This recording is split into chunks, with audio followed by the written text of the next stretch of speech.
আমার চারা গাছটা দেখ তানভীর, কত সুন্দর না? ওই গাছে কি খেলতে পারবি? খেলার বলটা কোথায় রেখেছিস সেটা বল আগে। আজ তো রবিবার, তাই তো খেলার দিন। আরে বাচ্চারা, আজ একটা বিশেষ দিন জানো? আজ বৃক্ষরোপণ দিবস। বৃক্ষরোপণ দিবস মানে গাছ লাগানোর দিন। দাদু, আমরা কি গাছ লাগাতে পারি? আমি গাছের নাম রাখবো মিঠু। আমি ওর সঙ্গে গল্প করব। যদি গাছের যত্ন নাও, আমি তোমাদের 2টো করে চারা দেব। ইয়েস, আমার গাছের নাম রাখবো রকস্টার। বাহ, তোমাদের মতো যদি সবাই গাছ লাগাতো, পৃথিবীটা অনেক সুন্দর হতো। গাছ আমাদের জীবনের অমূল্য সম্পদ। গাছ শুধু আমাদের ছায়া দেয় না, তারা আমাদের বিশুদ্ধ বাতাস দেয়, অক্সিজেন দেয়, যা ছাড়া আমরা এক মুহূর্তও বাঁচতে পারি না।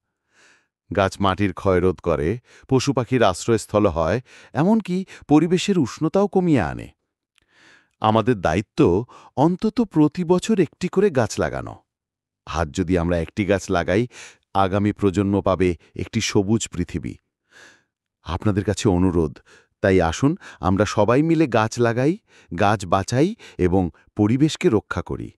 ধন্যবাদ।